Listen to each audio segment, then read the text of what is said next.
What's up, everybody? Ben Rasa and Matt Gajewski here, and this is Betting You. We're back. College football week 5 is upon us, and that means it's time to get into the games. A first look, a deep dive. That is what we're here for. We're going to break down all the marquee matchups, give you our first bets, our favorite bets, and all the angles you need to play. Hopefully, set the stage for a very profitable week. We're going to keep it rolling. We'll talk about week 4 in just a second. If you're joining us on YouTube, that is amazing. Hit that like button, subscribe to the channel. If you're listening in podcast form, hope whatever you're doing is productive while you listen to us. So get a little, dual productivity, never a bad thing. But man, let's talk about week 4, sir, because I was pretty happy with what we did. My best week to date. Yeah, it was great from a betting perspective. Been running hotter than the sun this year, so hopefully we continue that. Eventually we'll have a bad week here, but otherwise, yeah, it's another good week stacked on top of each other. But I think a couple high-level takeaways. It was our first week where we saw a lot of the good teams actually play each other outside of non-con. So I think there were some takeaways. The biggest one's probably in the Clemson and Notre Dame game.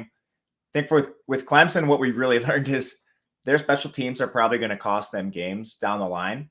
That kicker situation is atrocious. Klubnik's still very much playing like a young kid, too. For everything he did well, like taking sacks right to his face, leading to defensive scores for Florida State are inexcusable. And on the Notre Dame side, it's basically just a coaching staff. I mean, there's no real good way to put this. They were coaching to lose the game. And 10 guys in the field at the end. They only ran play action on 10% of their pass plays, despite being a run-based team. Just like egregious, indefensible mistakes from Notre Dame. So those are two of the high-level ones. What were your major takeaways? Certainly echo both of those. I'll go to one that was obviously a little near and dear to my heart. I'm not surprised by this. Oregon, I think, showed that they're kind of a different level than Colorado. That was a tough spot for Colorado. That game was not competitive. It just got away from them. I don't think it means much. We're going to talk about USC and Colorado this week. I want to just go back 1 second, though, to Notre Dame. What did you think of McCord? Because, of course, it wasn't a high-scoring game. He made the throws late when he needed to. If you're an Ohio State fan, do you feel better or worse or about the same about your quarterback? I wouldn't feel good. 6.8 yards per attempt with Ibuka and Marvin Harrison. And it took Notre Dame having, 10 guys on the field for some of those passes to actually succeed. McCord, and I mean, we're getting more and more data. So I think you can spin this a little more negative than we could at the beginning of the year. I remember early in CJ Stroud's career where he wasn't exactly lighting the world on fire, but the longer this extends, the more worried I am. Notre Dame does have a good defense, so brighter days will be ahead for McCord, but I mean, he's going to have to face Michigan. He's going to have to face Penn State this year. We'll see, but yeah, man, I mean, all you have to do is get the ball in Marvin Harrison Jr. and Emeka Ibuka's hands, and you should be fine, and they're not doing that.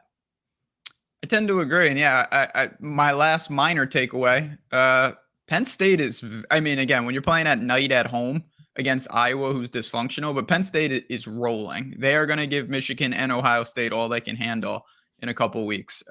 That's a serious team and a serious threat in the country. But let's start to get into it. If you're ready, I'm ready. I hope you guys are ready. Here we go. We're going to dive into these games. We're starting, and we'll pull up all the screens that we've got for you. We're starting a little Friday action. And it's a big game. It didn't make our takeaways per se, but Washington State, credit to them. Cam Ward knows what he's doing. They held off Oregon State. Now Oregon State goes home against Utah. The spread is 3. It's ticked to 3.5 in some spots. I put this out on our Discord already. I really like the spot. I got it at 2.5. I still like it at 3. But every week we talk about Utah, we say the same thing. Is Cam Rising taking the field? Yeah, that's it. I don't think you can bet this right now at the current number, but we'll try to give you some takeaways whether he plays or not. So maybe you could bet this actionably later in the week. And this is my personal viewpoint. I think you're a little more bullish on Oregon State than me. But I'll start with the Utah side. I'm not as optimistic on this team as the public is. I think they have defensive concerns. I'll call them concerns. I think the popular narrative is that Utah has this stud defense. They played Florida, which was a good showing. They had a bomb on like the first play of the game, so Florida was immediately playing through negative game script, which is not how they prefer to play. They played a backup quarterback in Baylor, Sawyer Robertson, who's awful. They played Weber State, decent FCS school, but an FCS school nonetheless. And then they played a freshman in Dante Moore for UCLA, who threw a pick six on the first play of the game, which is why Utah won. They actually allowed UCLA to move the ball a fair amount on that team. You look and see what UCLA did beyond the pick six. They had a turnover on downs at the Utah 29. They had a fumble at the Utah 12. They had another turnover on downs at the 36. Like, they were in position to score in those games. And some of them, if they weren't down by a touchdown, you probably kick a field goal. So as much as I hate to say it, like, UCLA lost that game on the first play of the game, and they just weren't able to come back because of the way their offense is composed. But anyway, the defense allowed 333 yards to Graham Mertz. They allowed 218, almost 8 yards per attempt to Robertson, the backup quarterback. Dante Moore actually threw for 234 yards.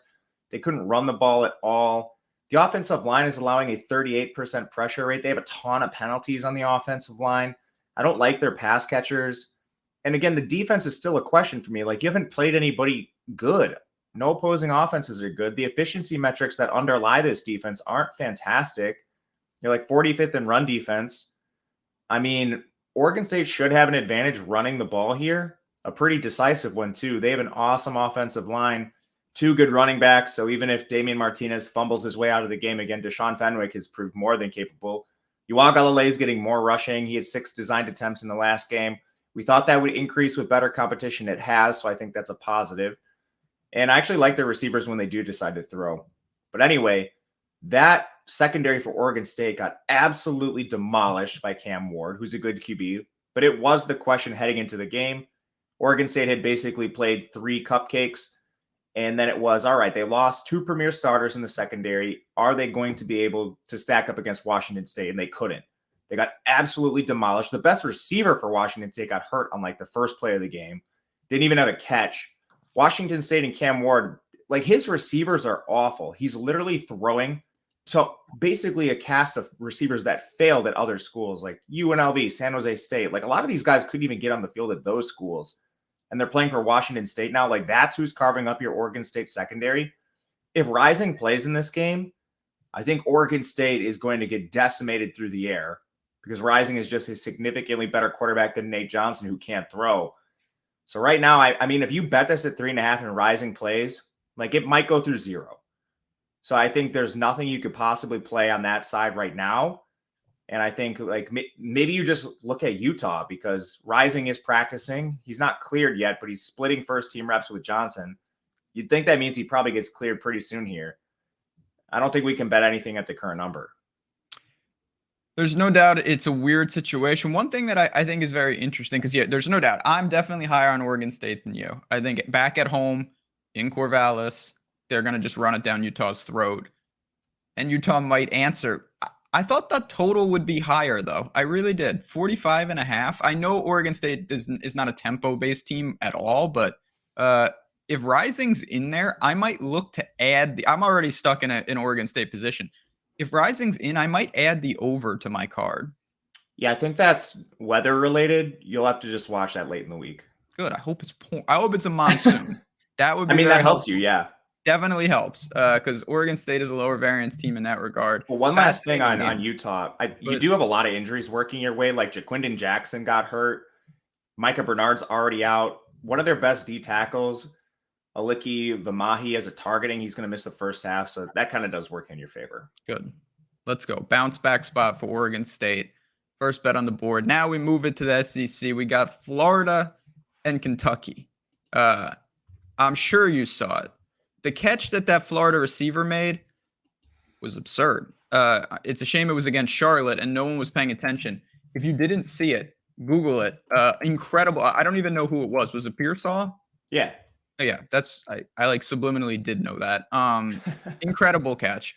Now they got to hit the road. They're at underdog, 2.5 points, 46-point total. Tough game in the East. Who do you lean to?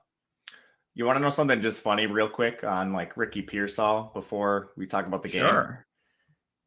He played for Arizona State prior to coming to Florida. Somehow Herm Edwards had an offense that had Ricky Pearsall and Johnny Wilson, as well as Rashad White, and somehow led that team to, like, 1 win. Can you believe that? I can, because I watched a lot of Arizona State football. during the Herm years, and when he was basically fired on the field by the AD. Embarrassment of riches with not a lot to show for it. Yeah. Anyway, that Ricky Pearsall catch was unbelievable. So nasty. This is a tricky game. I think Kentucky is a team that hasn't been tested too much. They've allowed a lot of production in some spots. Like they had the last second cover against Ball State on the Ray Davis run. Played an FCS team in Eastern Kentucky who hung with them a little more than you would think. I don't think the game was ever really close, but 28-17, you'd like a wider margin of victory. Then they played Akron and Vanderbilt. Vanderbilt actually puts up 28. So this offense, I think they're still working through some things here. Leary has not been Will Levis. First of all, he can't run like Will Levis. But, I mean, his efficiency stats are bad. Under 60% completion, yards per attempt is pretty good. But 9 touchdowns, 5 picks. You look at big-time throws, turnover-worthy plays. That's not very forgiving for Leary. The offensive line has been solid, 15% pressure rate, so they're keeping him clean for the most part. These are mistakes on Leary, and I don't think they're going to get better against the best defense he's faced all year. On defense themselves, I think they've stood up reasonably well, but they have a rebuilt secondary, and they've started allowing some production to opposing signal callers. Vanderbilt threw for 231 yards. I still don't really think Vanderbilt has the elite signal callers. Now, whether you think Mertz is that or not, I'm not sure. He's played pretty well this year, and he's definitely the best signal caller that Kentucky's faced so far. So I think Florida can move the ball a little bit. They showed to be pretty good on the run game with ETN as well. But I don't know. This is a really tough one to handicap. Florida's weakness has been their secondary. If Leary can get this together, I think Kentucky should be able to move the ball. Just a big question right now. Florida's been pretty good. The only thing I'll say is, they had that win over Tennessee. Tennessee outgained them yards per play wise. 6.0 yards per play for Tennessee, 5.2 for Florida. That was a little bit lucky. Tennessee had 10 penalties. Florida just sat on the ball for 37 minutes. Milton threw an interception at the own 18, his own 18, that led to an immediate touchdown for Florida. So they kind of gave him a lot there. I don't know. This is a tricky game. My first instinct was to sell on Kentucky and bet Florida at +3. The number's gone, and I don't think I can play it below a field goal. Yeah, below a field goal, I actually lean to the Kentucky side. Not one of my favorite bets, so I want to make that clear. The Tennessee game, first of all, the biggest difference to me is Florida was at home, and they just looked a lot more competent. I know they had to go out to Utah. That was a weird situation to begin the season. I don't know what to make of either of these teams. I'm not a big Mertz believer, to be honest. I respect Florida's defense. I'm not a fan of Florida's coaching. Yeah, I think at 2.5, it would be Kentucky or pass, but I'm probably just passing here. I think this is actually a pretty bad game, and the total feels about right. Yeah, I think one last thing that kind of works in Florida's favor is they had like half their offensive line suspended for the first half of last game. They should get those guys back. Like Damian George should play. Micah Mizkua should be back. I don't know how much of a difference that makes, but I don't think it's a negative. Certainly can't hurt. And yeah, against Charlotte, it's a little different situation. But you know what? We got plenty of games. We move on and we stay in the SEC with LSU and Ole Miss. Ole Miss was not able to go into Tuscaloosa. No shame there, but it would have been obviously definitely a defining win and one they could have got. LSU, I don't know. I'm interested to see what you make of that. Maybe just a little sleepy, but they got through it. Now they're a 3-point favorite on the road. Got to go down to Oxford. Talk to me about this game. 65.5-point total. I think the margin for victory for LSU in future games in their previous game too might be a little closer than people think because their secondary, excuse me, their secondary is so bad. They're getting demolished against everyone who has a pulse throwing the ball. I mean, it's pretty unbelievable. KJ Jefferson, 289 yards, 3 scores. You look back, Jordan Travis got him over 11 yards per attempt. In between there, they didn't really face anyone that could competently exploit them. Beat up on Mississippi State, who's just a different level of competition compared to Arkansas and Florida State. Prior to the season, you and I ranked Mississippi State pretty clearly as the worst team in the SEC West, so that wasn't very surprising to me. But yeah, when they face opposing signal callers that have even remote chance of throwing the ball, they're just getting crushed. They've changed their personnel in the secondary a lot. I mean, Deuce Chestnut's played a lot. Now he's benched. Freshman Ashton Stamps has played a lot. Then he's benched. Sage Ryan gets hurt, then he comes back after Brooks gets hurt. So they already lost Greg Brooks. The only positive I think here is they're probably going to get back Omar Spates, that linebacker who's pretty good for them. I don't know if that's a huge difference maker because Whit Weeks has been really good in his place. But yeah, I mean, this pass defense is awful. And Ole Miss, prior to the Alabama game, had been very good through the air. They're getting healthier too. Trey Harris was on a snap count against Bama. Would have been nice to know he had knee surgery after week 2, but that didn't come out till after the game. Zachary Franklin got one game under his belt. So did Caden Prescorn. So their weapons are better. You no longer have to play guys like Jalen Knox. I don't think that's positive here. But then on the other side, like LSU's offense is so strong, they can overpower a lot of defenses and win these shootout type games. The total is rising rapidly here. And I don't know. We got more data points on Ole Miss's defense. I thought they were very, very good heading into the game, and they actually did a decent job against Bama. Just 5.4 yards per play, 2.9 yards per carry. The 10.7 yards per attempt on some of those broken coverages is really where they got beat. But I still think this is a good Ole Miss defense. Right away, I think I'll wait and maybe look to an LSU 2.5 if it comes. I think they're the better offense, and I don't know how good both defenses are, but nothing for me right now. Yeah, I'm in the same boat. Looking at the LSU side, not just because they have no margin for error, you mentioned their offense. I think they're more built to play this way. Not sure that Ole Miss can slow them, but it is a tricky game. We'll have to see again. You go to Odd Shopper as these games start to populate on more and more sites. You'll see the spreads at every book, and you can quickly and easily sort through it and see, is there a 2.5 in real time? Right now, I'm seeing 3s at -110, 65.5. You mentioned the totals come up. Good game, good real life game. Maybe not the most profitable betting game in the world. Got one more for you with College Game Day apparently going down to Duke. What a world. What a time to be alive. Duke is the center of the football universe, and they take on Notre Dame off the crazy emotional loss. I don't know what to make of this situation. Very hard to quantify. Notre Dame is the rightful favorite, 6 points. I see. How do you think they square up with Duke, who, Duke's doing some things right now? Yeah, Duke beat up on Clemson, who couldn't keep the ball in their own hands. Correct. Then they've played FCS Lafayette, Northwestern, and UConn.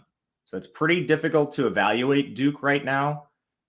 Their offense looked decent against Clemson. I think a lot of that came down to just like crazy Riley Leonard and then missed tackles on the Clemson side, giving them some scores and, the fumbles.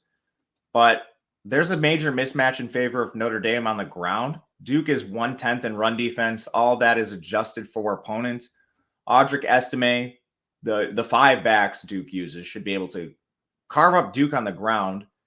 But, I mean, the coaching staff for Notre Dame, just so suspect right now. When you run, it's fine. But when you actually pass, like passing on 10% of or using play action on 10% of your passes as a run-based team is indefensible.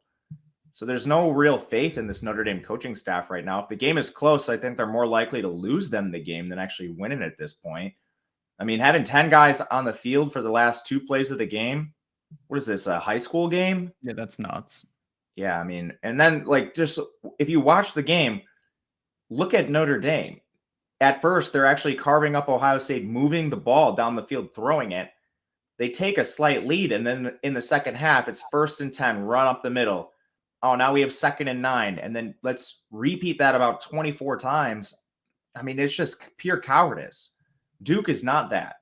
Mike Elko and this coaching staff will put the pressure on you right away.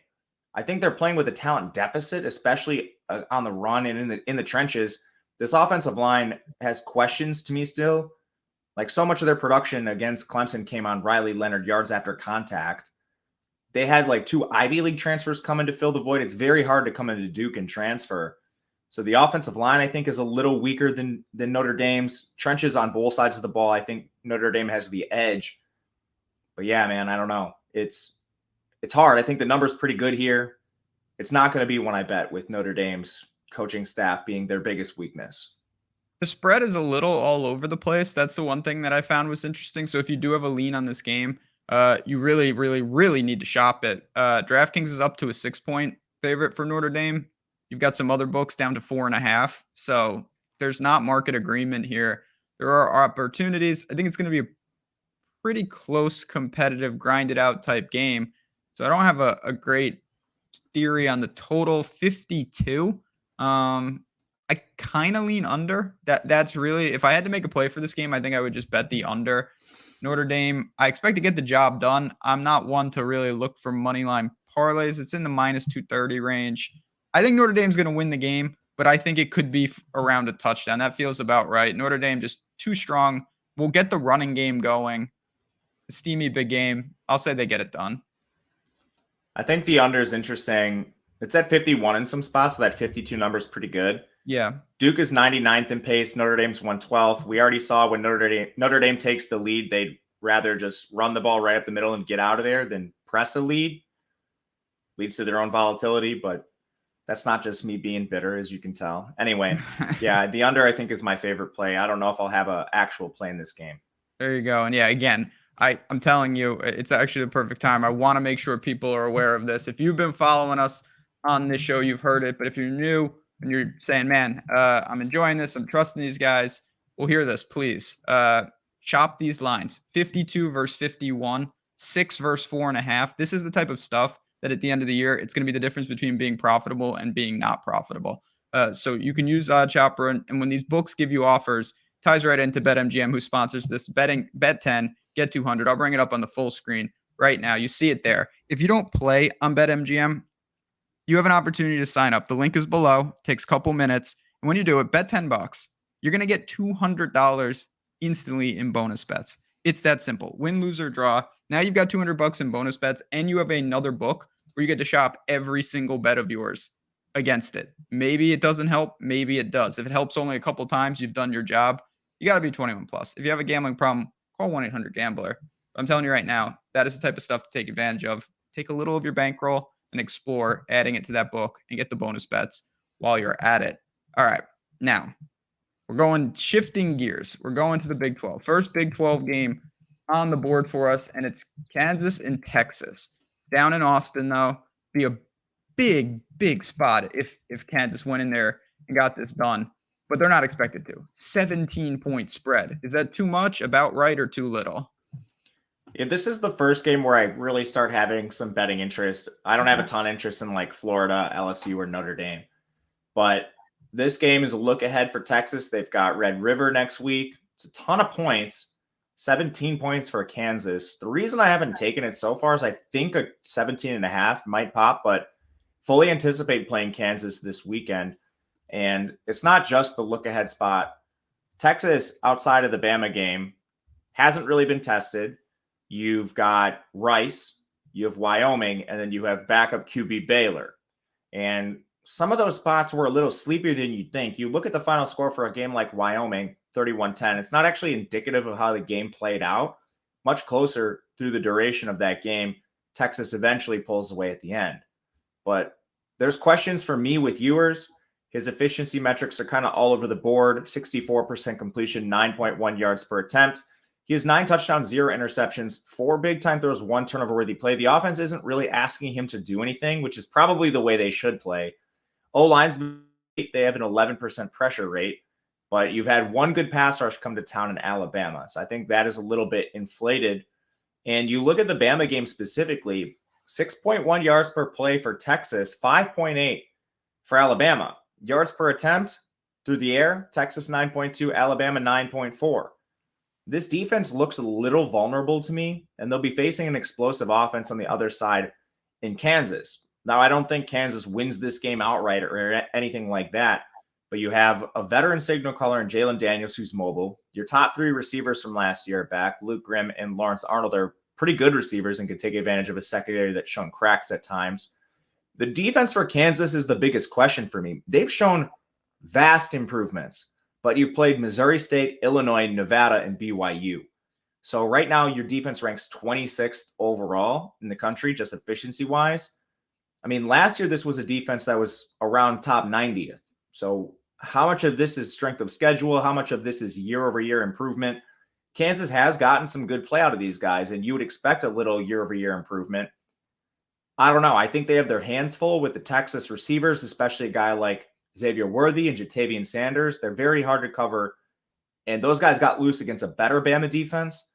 But ultimately, to me, I think you can get enough stops. You can move the ball well enough to potentially hang in here and cover a 17. Daniels has been awesome. 75% completion, 9.3 yards per attempt, elite mobility. The offensive line is keeping him upright, 14% pressure rate.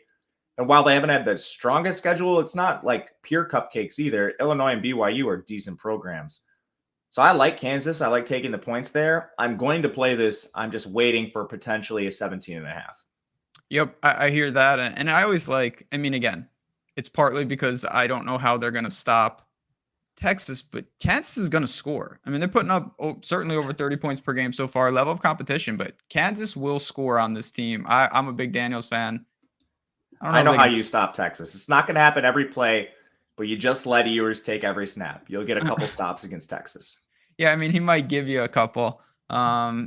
This is going to be, again, a high-scoring game, and definitely, if it takes the 17.5, that would be very appealing. Right now, it's flat 17 everywhere, but we can keep an eye on this. 64-point total as well. But I'm with you. That's a lot of points for a very respectable Kansas team. I think they're in the upper half of that conference.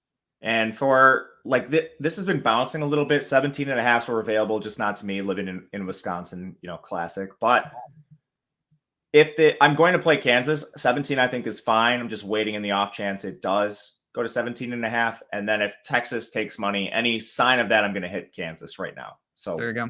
That's the plan. There you go. That's the plan. We got a plan. Don't worry about it. Back to the SEC. Arkansas.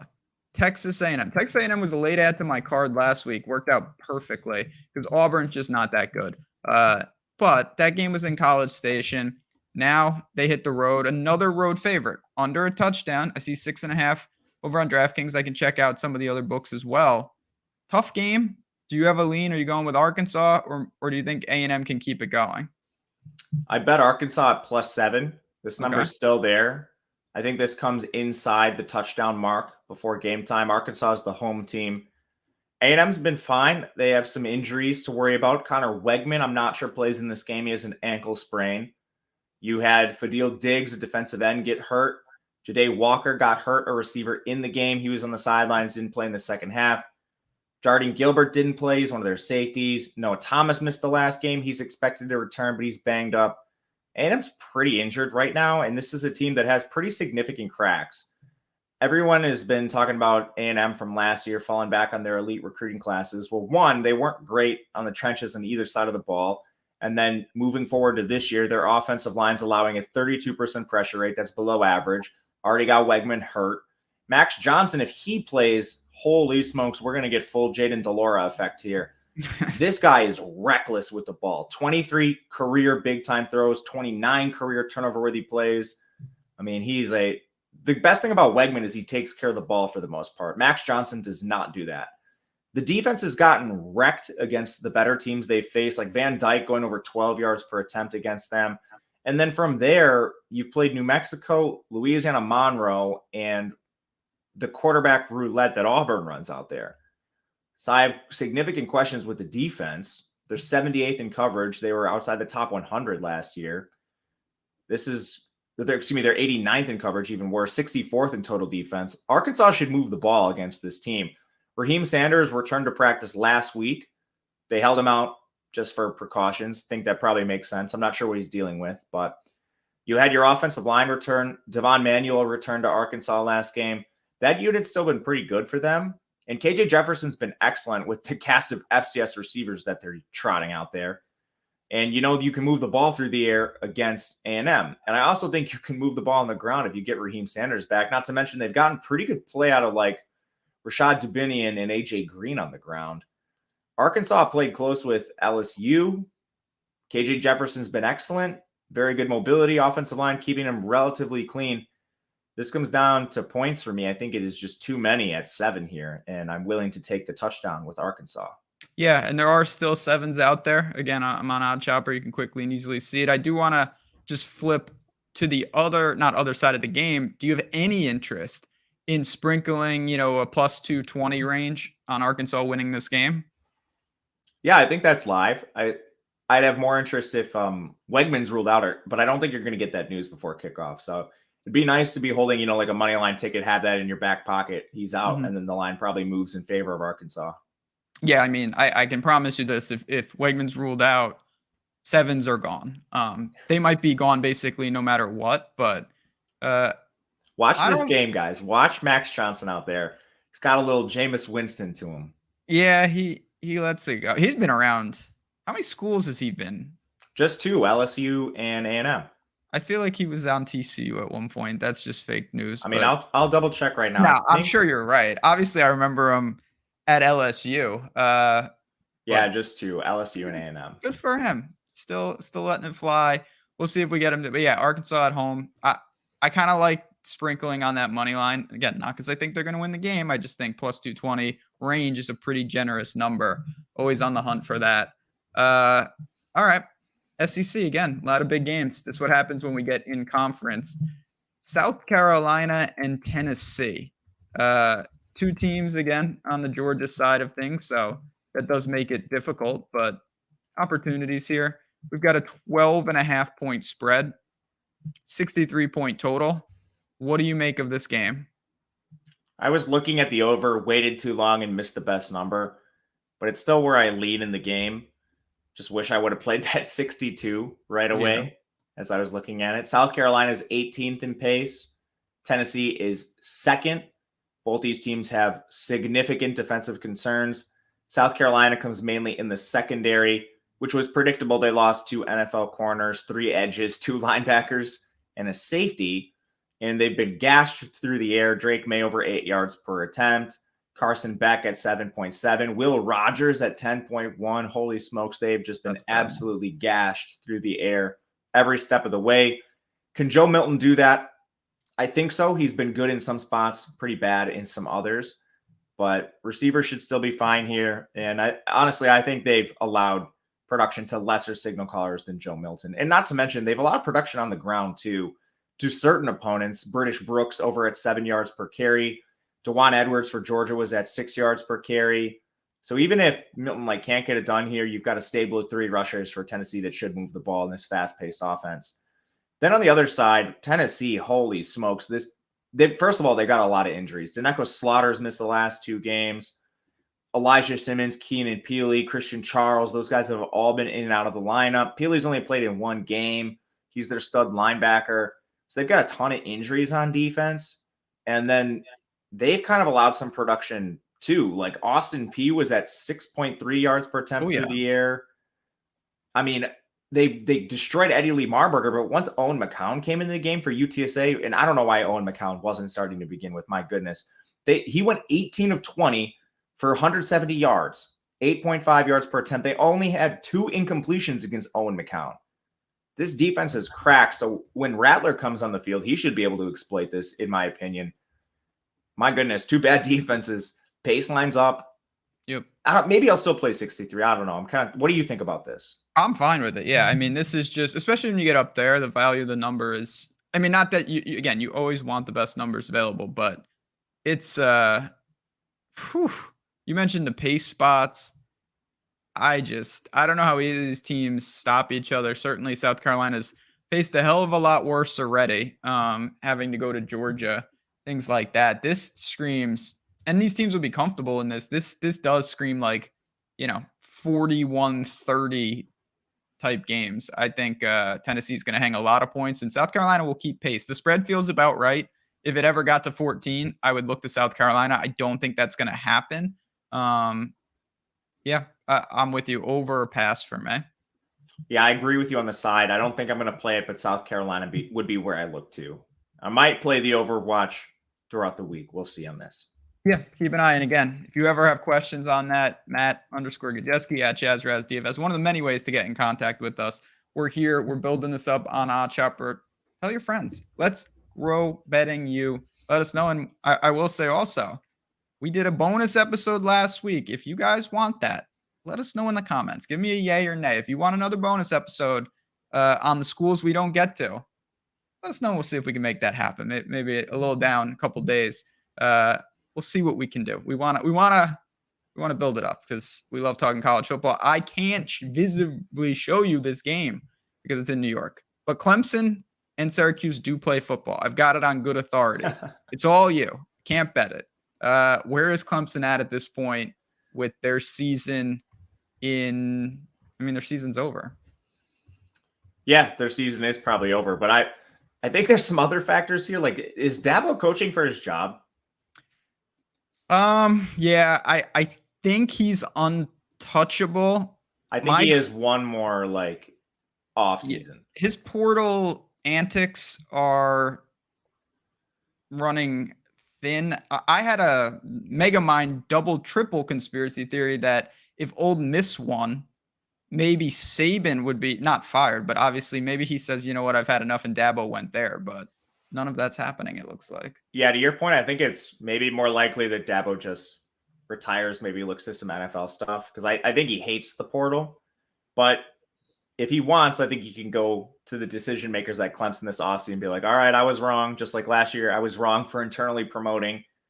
This year, it'll be all right. I was wrong. I'll go to the portal this year and get, like kickers and stuff, and hopefully fill the gaps in your roster that recruiting can't fill these days. But anyway, I think there's still some, like stuff off the field that Clemson needs to play for because Dabo has shot himself in the foot because of his own decisions. Anyway, Syracuse here. This is the exact thing that happened last year with Syracuse, where I believe they started 5-0. They were definitely 4-0. Yep. But it was the weakest non-con you've ever seen, and then they go and they get clobbered in conference play and barely make a bowl. They beat Colgate, who's a horrible FCS team. Like sometimes we talk about good FCS teams showing up. Colgate's awful.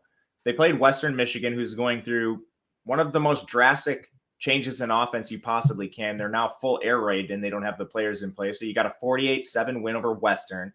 They played Purdue in a pretty close game. Like Syracuse, 6.3 yards per play. Purdue was at 5.2. And with Purdue, it's been the turnovers all year, and they can't stop anybody. So when you get a turnover, Purdue loses games. They had a turnover on the Syracuse 5. They fumbled on the Syracuse 28. They had another turnover on downs with the Syracuse 18. Purdue was moving the ball just fine against Syracuse. And then they played Army, who's a triple option team, now passing more than they ever have in their entire career. Syracuse has an incredibly weak level of competition, and their roster's worse. Like, this is a worse roster than last year.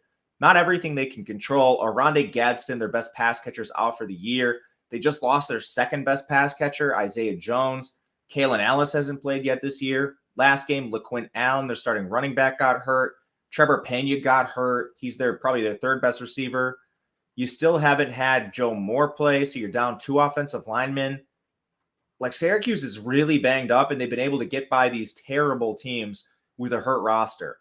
Clemson's pretty healthy. Like, you're basically just missing Walker Park, so I actually think returns here.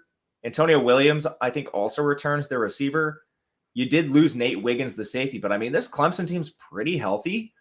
They're the better team across the board efficiency-wise. I think you're getting an incredible opportunity here to buy Clemson, assuming they're going to try the rest of the year. Yeah, there's always the motivation factor, but you can't really deal with that. It's impossible to quantify. So I get it. Again, I can't bet this game, but just knowing the optics, and we did see this last year, and it was a game that I had triple mega circled, and then it was a bizarre game. I remember it vividly. Clemson fumbled for a 99-yard touchdown at one point. That was so bad. Oh my God. You remember that? And then they still ended up winning the game, but it was a bizarre game. It's going to be tough for Cuse. I don't think the quarterback's going to have much success on the ground. Yeah, I agree. I forgot to say a couple of things about the Syracuse defense. They were horrible against the run last year, and they didn't really add anybody to fix that. You're facing Will Shipley and Phil Maffa. They lost their 2 best DBs, Deuce Chestnuts with LSU riding the bench, and their best safety, Jahad Carter, is gone. They also lost their best linebacker, Michael Williams. I wrote down on my notes, is this defense any good? I don't know. They played Army and Colgate, and I don't know, man. Like, this defense might suck. So Colgate's no good? Colgate's a bad FCS team. Or Colgate. We'll wait for college basketball. Colgate's always a sneaky team. They're a wagon there, yeah. They are a wagon there. Soon enough. All right. We got a little West. I'll tell you, gritty team. West Virginia this year. they're always kind of on the schedule. They're always playing really interesting games. Had a lot of drama. I've taken some positions on them this year. We're seeing a 10.5-point spread right now against TCU. What's going on with West Virginia? Where are they at? They've obviously battled some key injuries throughout the year. How do you break down this game? They're a really fun team. They are. They're definitely a candidate for our early wagon of the year. It's probably like West Virginia or Missouri, right? Yeah, Missouri is the team that comes to my mind. I bet them again last week, and they were awesome. Yeah, I did too. I also bet them this week. It's not a good game, so I'm hoping to talk about that on the Thursday show, but a little look ahead. Anyway, West Virginia, TCU, one of the biggest factors in the game is Garrett Green, their quarterback. He's still questionable. He's returned to practice, so I am cautiously optimistic that he plays in this game. And there's some other reasons I think West Virginia could be in line for some better production moving forward. Neil Brown said he's going to shorten the wide receiver rotation. I understood what he was doing in the beginning of the year. He's got a couple 4-star freshmen, a bunch of transfers. You had to evaluate those guys on field, and I think the rotation narrowing would be a positive for this team. But the one thing I like about West Virginia either way is their offense doesn't change when Nico Marchiol comes on the field. He runs the ball a ton. His designed rush attempts weren't any different. You do suffer in the pass game if he has to play more. Very small sample on him, so take this for what it's worth, but 4.8 yards per attempt, 2 scores, 2 interceptions, no big-time throws, 1 turnover-worthy play. That's not great. In comparison, Garrett Green is 8.6 yards per attempt, 4 touchdowns, 0 interceptions, 4 big-time throws, 0 turnover-worthy plays. So, this team wants to run. They love using the quarterback in that facet of the game. But when they need to throw, Garrett Green does give you a pretty big upgrade. So I would love Garrett Green playing in this game. But ultimately, it's not a huge decision factor. I still think West Virginia is the right side. And if Green plays, I think this goes through 10. And you get West Virginia as a supreme value in this spot. The TCU side of things, this defense still has questions to me. They've got a couple injuries. Their receiving room has been really hurt so far this year. I mean, Andrew Coker's been injured for this team on the offensive line. And what do we think of like Chandler Morris at this point? 7 big-time throws, 6 turnover-worthy plays. The offensive line's kept him upright. He's just been volatile, and we don't know what the receivers are going to give them. The secondary looks like a pretty big concern after, giving up 510 yards to Shedeur Sanders, over 200 to Donovan Smith. Preston Stone threw for 7.4 yards per attempt. All the SMU backs in that game were over 4.6 yards per carry, which I think is more important here. Like, the run defense hasn't been great either for TCU. You just face Colorado, who doesn't run, an FCS team in Nicholls State, and Houston, who also doesn't run. First team that even runs a little bit against you was SMU, and they're also a pass-based team. So their run defense looks great on paper. They have not been tested. West Virginia certainly will do that. And West Virginia is just a weird team. They're like the Atlanta Falcons of college football, where everyone's moving to these air raid offenses. Army's abandoning the triple option to pass more. West Virginia has done the exact opposite. Yeah, I mean, I'm going to obviously be on the West Virginia side in this game. It's just a team that I really believe in. I think they've been perpetually undervalued. Now, I would love to get some clarification on. It's weird with Green because he's mobile, and it was like an ankle or foot or something like that. It was not a great injury. I saw it against Pittsburgh, but if he's back and good to go, certainly you're going to see this line, I think, flirt sub 10. And if he doesn't go, I'm fine. If I knew he was out, I still think I would take West Virginia here. Yeah, I like Marchiol too. He's a 4-star recruit. He's not just some kid off the street. He runs, so you don't have to change the offense. And again, like the underlying metrics, the turnover-worthy play is not great for him, but it was his first start. Let's see how he does as he gets a little more time under his belt. Yeah, absolutely. They can hang in this game, and we're getting double-digit points. West Virginia, I will say, we're not talking about this game, but right below it, I have Odd Chopper pulled up. San Diego State and Air Force. I'll just say that. Did you bet it already? No, but I'm going to. Did you? Yeah, I was looking at the same thing. Okay. Yeah, I'll be doing that. Air Force is no joke. They've never been a joke. I like that quarterback. He's filled in admirably. Defense is good. I should have had him against San Jose State, and I didn't. But that's neither here nor there. And maybe on Thursday. Alabama. Let's talk about them. Them in Mississippi State. North of 2 touchdowns on the road. It's probably warranted. We've talked about Mississippi State's just, they got the stupid cowbells. That's about all they got going on. What do you see here? Has Alabama figured some stuff out, or was that just a desperation win at home and now they have to hit the road and they could struggle? Kind of desperation. I mean, they're still not dead. They have a non-conference loss. I think people view them as being dead. There's definitely concerns. The offensive line's not any better. They kind of actually did play well against Ole Miss, though. They only allowed 4 pressures. I think some of that is because, like, I don't know what's going on with Tommy Rees. I think maybe he's getting limited a little bit in what he's asking the offense to do, because they definitely moved more to Jalen Milroe on the ground, which was positive. Milroe has not been bad. He has over 10 yards per attempt. He's completing 67% of his passes, 6 touchdowns, 3 interceptions. That's not great, but still 10 big-time throws, only 5 turnover-worthy plays. Like, if you just put these stats blindly on top of, like, I don't know, a quarterback people think is good, but like, if you gave these stats to Kyle McCord, people would be like, holy smokes, we could win the national championship with this guy. He runs too. Like, oh my God. But they put Jalen Milroe's face on these stats and everyone thinks he sucks. He's clearly better than Buckner and Ty Simpson. And I mean, as long as you use him efficiently, don't ask him to drop back like he's Patrick Mahomes. Use him on the ground and then throw situationally when you have the advantage. That's the best way to use Milroe. But the end of the day, I don't have any faith in Tommy Rees to do that. I hope he gets fired, or they at least share responsibilities with OC somewhere else. But anyway, because of the way they use Milroe, they were able to mask some offensive line problems. Pressure rate still at 32%. Again, that dropped significantly against Ole Miss, so maybe this can be improved just through structure. Defense played well. They did lose linebacker Deontay Lawson to an ankle sprain. But other than that, they were using a lot of young players and freshmen, especially in the secondary, like Caleb Downs. That unit played really well against Ole Miss. Their pass rush got going more than it ever has. So I don't know. Bama had the talent. Are they figuring things out now? Maybe. The one thing I come back to is they're not going to really get tested here. Mississippi State's kind of a corpse. They have changed their offense a little bit, tried to be really ground and pound. They just don't have the players to do that right now. Their pass rate has jumped significantly over the last 2 games. And against South Carolina, they almost won the game because of it. 37-30 against that team. They got clobbered by LSU. They're just overmatched in that regard. But I think that's the best way to play with the current edition of Mississippi State's offense. At the end of the day, though, like, way outmatched in the trenches, 30% pressure rate.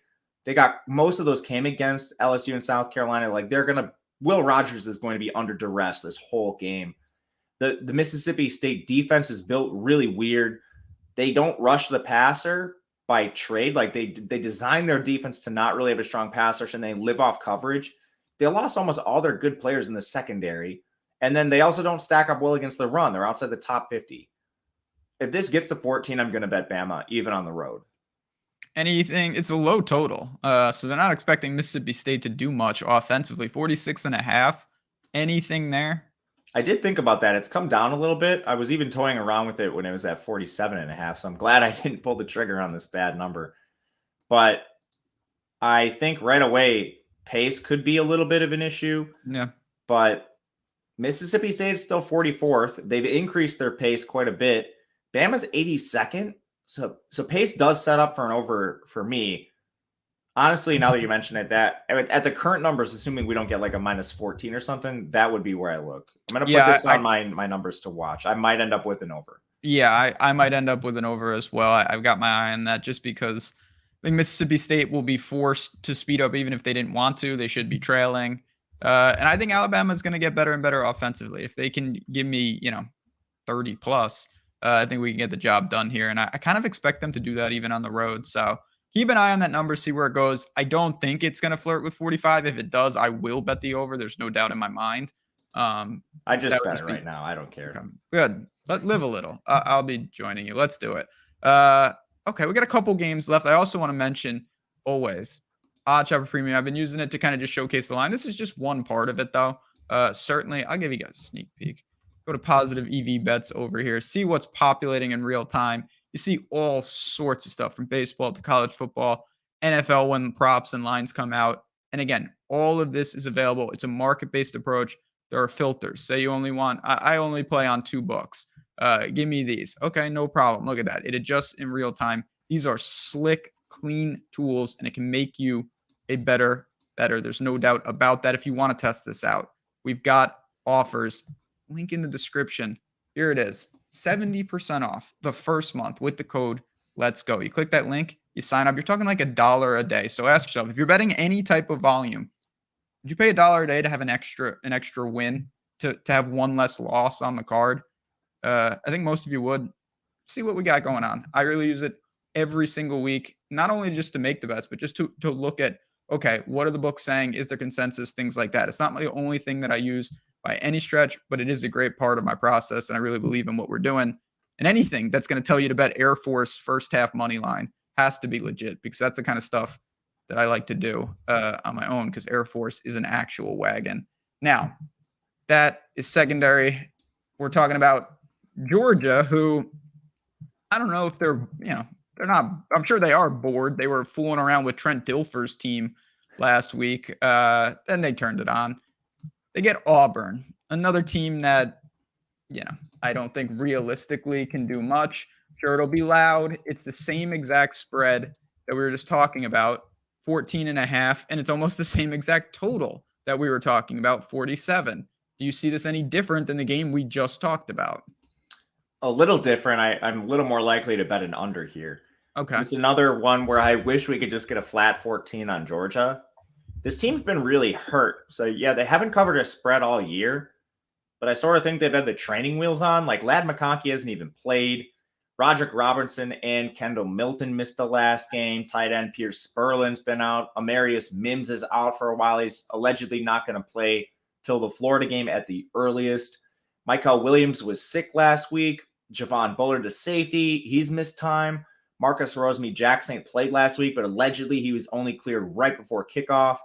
Their center, Austin Blasky, another tight end, Lawson Lucky, have both been hurt. Based on the rhetoric coming out of Georgia, they're going to get some of these guys back, and I think this might be the healthiest Georgia's been all year, which is crazy because they've been so hurt. Like, I wish last week they would have just taken their entire starting lineup, sat them all, and played the second team against UAB, because UAB was not a threat. But anyway, Georgia's super, super hurt. Finally getting some guys back here. Against Auburn, that should be a big positive. Auburn has injuries of their own. Damari Alston got hurt last game.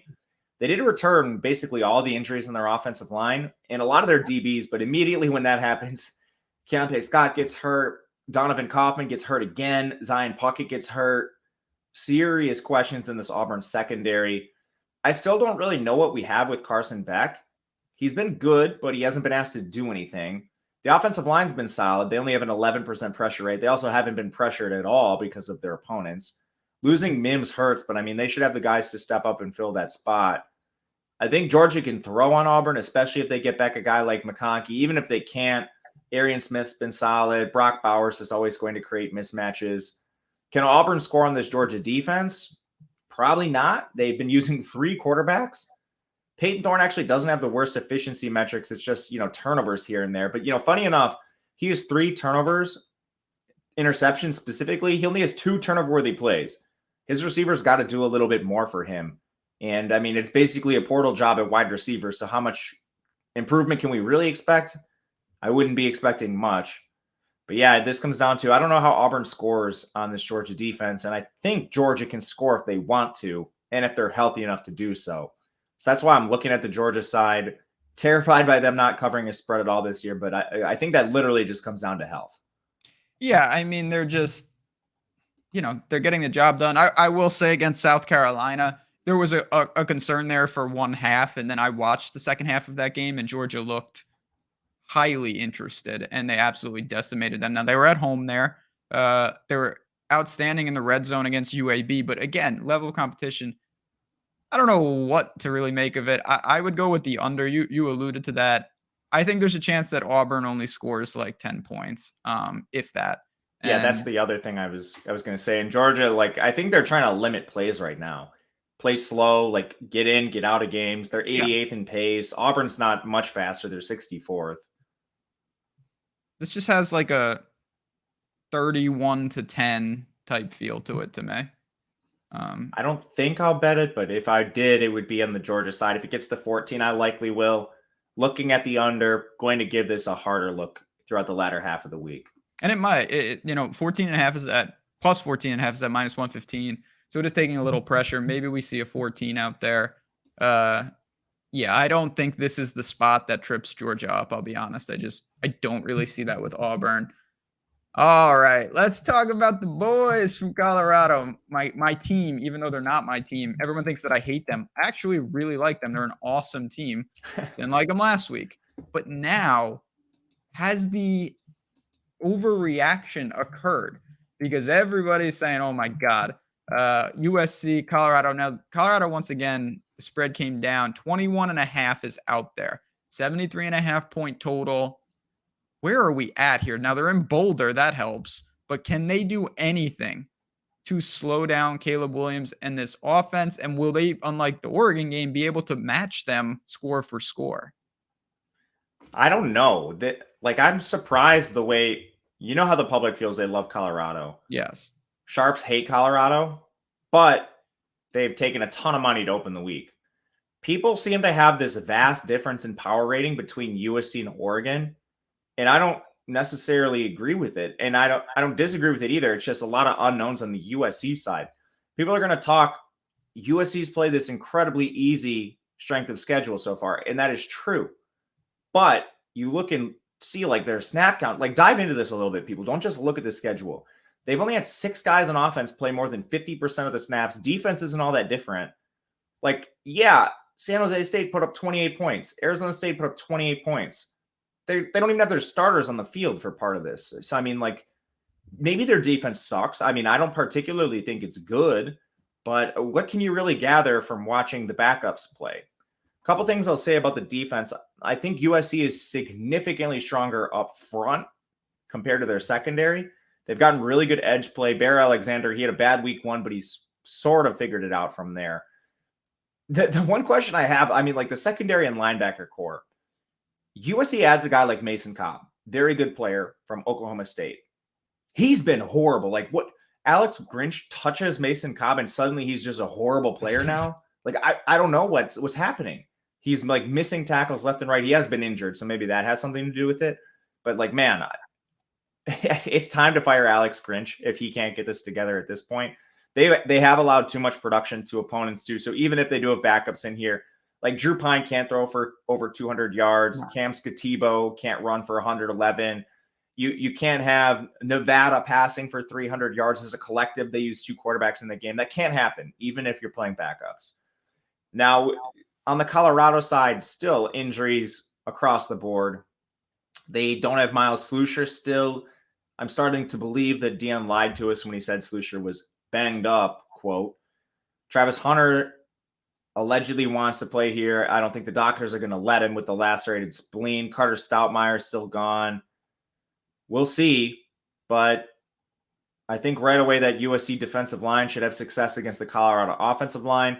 People are going to tell you how bad it is. I honestly disagree with that. Their pressure rate's only 23.3%. Dive into the stats a little bit. People look at sacks taken and they automatically assume the offensive line's horrible. Shedeur Sanders has one of the longest times to throw in college football. If you sit back there for 6 seconds, your offensive line can actually play pretty well, and then you still allow a sack because you wouldn't throw the ball. So part of this is on Shedeur. We can't just put this all on the offensive line. Anyway, I still view there being a significant talent gap here.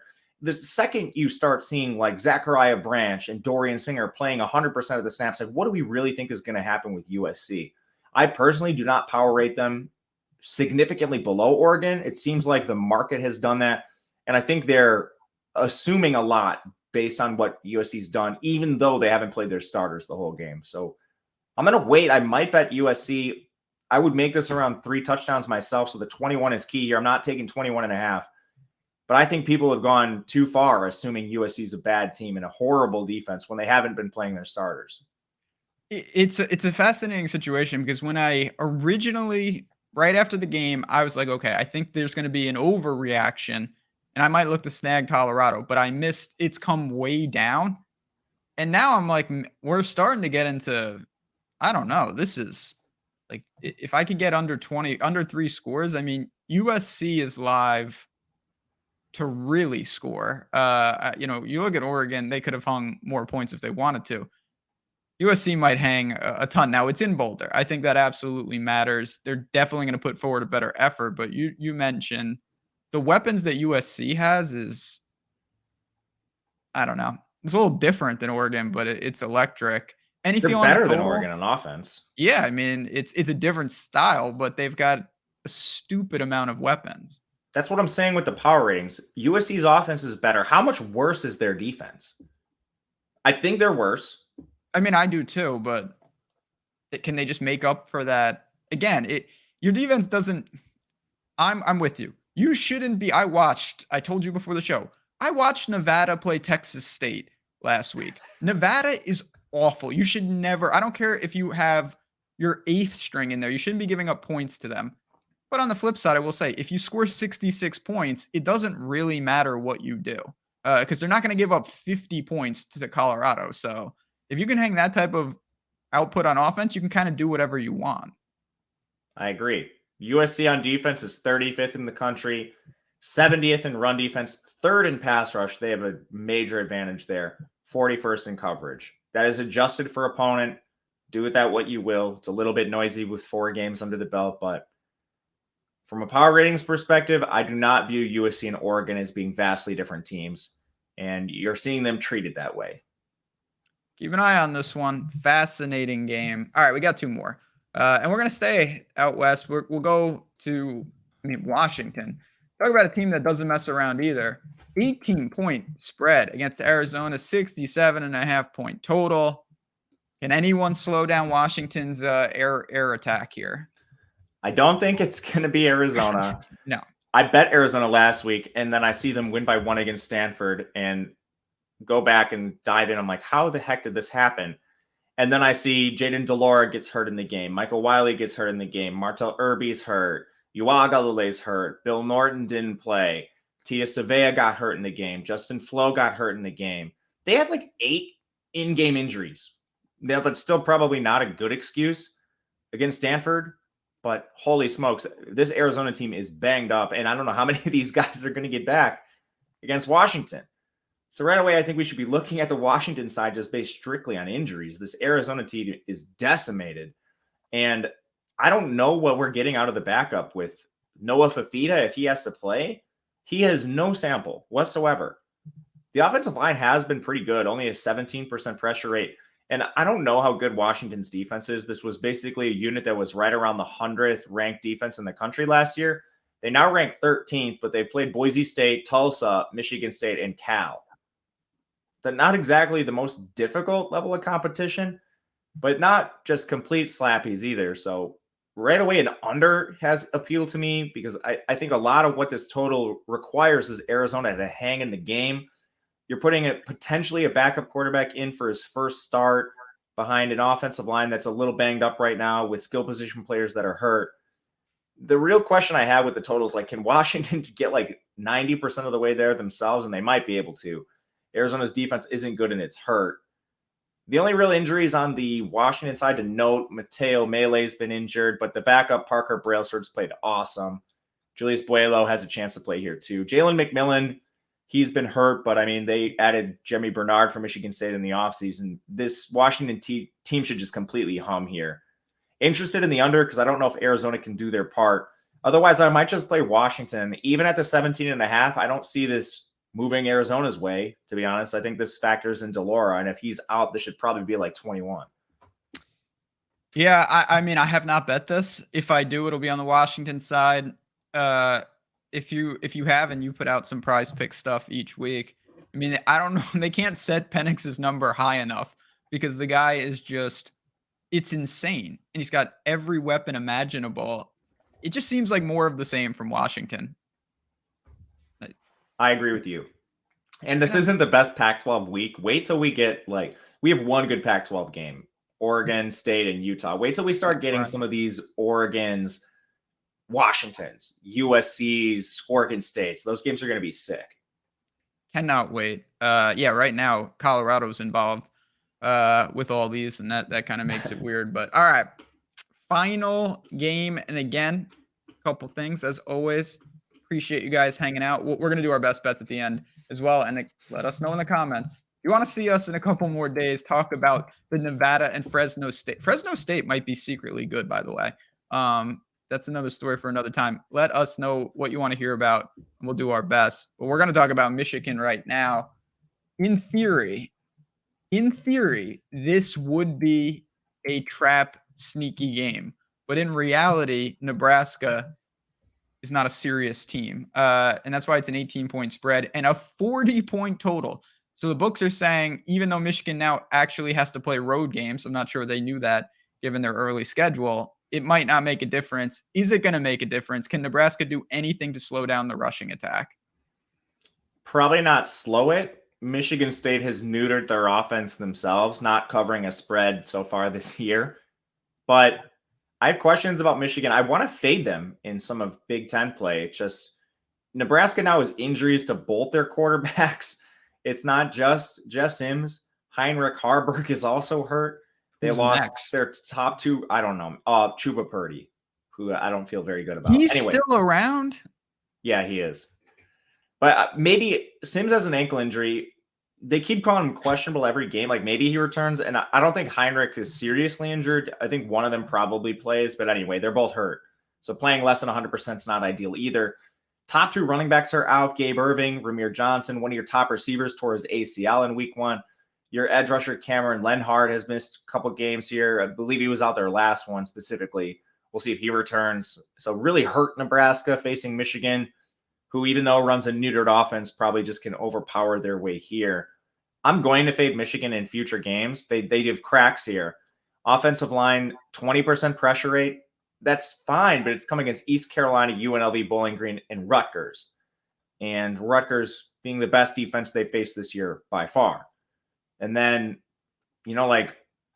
for offense, what is Michigan giving you?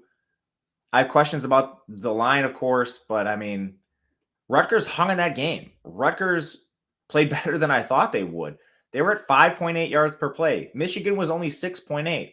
Rutgers was at 8.6 yards per pass attempt. Some of that on, a big play to begin the game, but Rutgers moving the ball through the air against you shouldn't happen in any capacity. It's Gavin Wimsatt and FCS receivers. Nebraska can't exploit this with Sims or Haarberg. So more just notes for future reference. But the one thing I'll say here is I think Michigan can score. Can Rutgers do their part? I still see a 39.5 in the market. I was considering a greasy over, and I wanted to get your opinion on this because Michigan has scored 30 points in every game this year, and they've allowed at least a score to all their opponents. I think Nebraska might have the best offense of any team they face. Can they get to probably 7 or 10? I don't know. I mean, I'm sorry, I can't get over that Chuba Purdy is just chilling in Nebraska. Okay, if he plays, I don't want the over. That's what I was. So former Florida State great, putting it quite aggressively. Yeah, I don't know. Yeah, I'd rather have if Sims is in there. The nice thing is I think he can do some things, and he also might give you some points. I agree. So I mean, Michigan is going to score. Nebraska just gave up 292 yards to backup Louisiana Tech quarterback Jack Turner. Yes, of course. Or Tucker. I don't even know his name. I think it's Tucker. Jack T, the backup Louisiana Tech quarterback, nearly threw for 300 yards. Yeah, that can't be good. Another game where Roman Wilson's just going to have a field day. That guy's amazing, and no one pays attention. God, I'll be honest, I did not consider this over, but you are making a case for it because there's a lot of Michigan scoring 31 points in this game seems pretty reasonable. So can Nebraska give me 1 touchdown and a field goal? Yeah, and I think there's paths to Michigan scoring 40 too if they want. I mean, beginning. I guess not really. I was going to say beginning the harder part of Big Ten play, but I don't know. No, they'll be tested down the road. I hope Purdy plays in this game so badly. He stinks. He is not the answer, but you know what? He's got his brother giving him the skills. It's a shame he doesn't have the Niners weapons in this game, but all right. I've done enough nonsense here. let's recap it before we get out of here. Again, appreciate you guys. Share the video, hit the like button, tell your people. Let's build this up. We're having so much fun with betting you, and it's all because of you guys. The response has just been unbelievable this year, and we're just getting started. You got a couple dollars in your pocket. They say, okay, pick a couple games. Where are you putting that money if you had to prioritize? I know where you're going, so I'm going to leave a specific one for you. My 3 favorites, number 1, Arkansas +7, the home team against potentially a Connor Wegman-less Texas A&M team who's had plenty of vulnerabilities on defense, really like what Arkansas showed last week against LSU. And I think there's a decent chance Raheem Sanders returns here. Number 2 is Clemson -6.5 against Syracuse. We saw this exact situation last year with Syracuse playing one of the easiest non-conferences in the country, then getting waxed in ACC play. Motivation might be a concern for Clemson, but they should have advantages on the ground here. Syracuse severely injured, no Gadsden, and down a couple other starters for this team. Clemson, if they're motivated, should have no issues moving the ball. And then lastly is going to be West Virginia. +11 here. If Garrett Green plays, I think this is just extra value on the West Virginia side. Running a weird offense. TCU's been gashed a couple times, not just by Colorado. Defense is suspect, and West Virginia playing an extremely weird, volatile style of football. Anytime you're getting double digits with a team like that, I think it's interesting here. So those would be my 3. I don't have the Syracuse one, but noted. Obviously, Oregon State for me. I knew it. Yeah, that just has to happen. I don't care. I'm going for it. If you think Rising plays, wait. If you think he doesn't, I think 3 is fine.